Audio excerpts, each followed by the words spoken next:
लेकिन प्रतिवाद करने का बहुत सारा तरीका है। हम लोग जो खासकर वामपंथी लोग हैं, हमारे बीच अभी मौजूद हैं एक पॉलिटिकल रैपर। यहाँ पे जितने भी बैठे हमारे दोस्त और भाई हैं, उन सभी का धन्यवाद।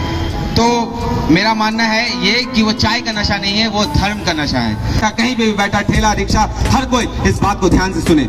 समझाना होगा कि नहीं भाई, वो जो बाहर का जो लफुआ को आके भड़का रहा है ना मेरे बारे में कि तेरा छोटा भाई गलत है, ये करे वो करे, हेन करे तेन करे, ये सब नहीं है, ये सब गलत बात है।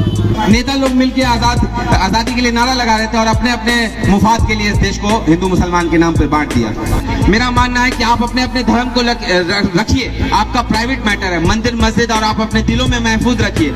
लेकिन आप जो भी पढ़ते होंगे, गीता कुरान बाइबल जो भी पढ़ते होंगे, लेकिन उसके साथ साथ मेरे देश के संविधान को भी जगह दीजिए। फिर याद रखिए कि आपके हिंदुस्तानी होने के लक़ब को कोई नहीं छीन सकता। पढ़िए बस। तो इस देश के जो एकता, इस देश के संविधान, इस देश के भाईचारे को अगर बचाने की जो जिम्मेदारी थी ना, मैं समझता हूँ कि हमारी थी। सैफुल्लाह खालिद और जैसा जो नाम रखने वाला लोग है, और भी बहुत लोग जो मुसलमान टोपी दाढ़ी लगाने वाला, उनकी जरूरत थी। उनको तुम अशरफुल मखलूक हो ही नहीं सकते, तुम बदतर कीड़े मकोड़े बन चुके हो इस देश के अंदर।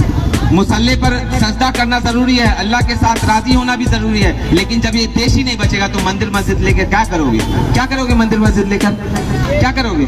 टूट जाएगा। तो उसी का मेरा मजहब, मेरा धर्म जो है वो मेरे दिल में है, लेकिन उस मजहब ने ही मुझे सिखाया है कि अपने मातृ वतन से वफादारी, अपने देश के कानून पर चलो। तो इसलिए मेरे नाम क्या कि सबसे पहले हिंदुस्तानी, उसके बाद मुसलमान। हिंदुस्तानी मुसलमान मेरा नाम सैफुल्लाह खालिद है।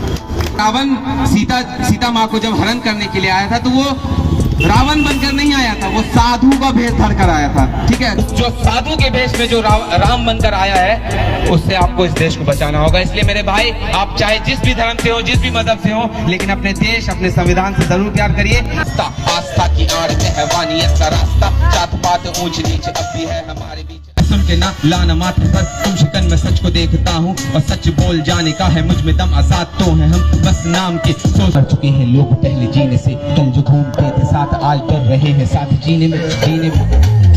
बन गया चुप, भूल रहा है जीने में, मतलबी निजाम से झुक रहा हूँ जीने में। और खो गया खुदा जब आ गए कमीने में।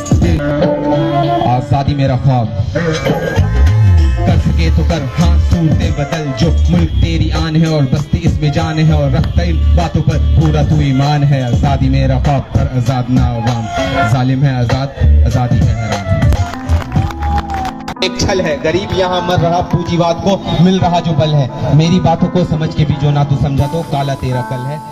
देश का ही बेटा मैं, हिंदुस्तानी है, हिंदुस्तानी है। तो बस ये मत समझिएगा कि कोई भी मुल्ला या कोई भी दूसरे धर्म का आ गया था। बस इतना समझना है कि एक हिंदुस्तान का बेटा आया था और अपने माँ के इस परेशान हाल को बस बताने की कोशिश कर रहा था।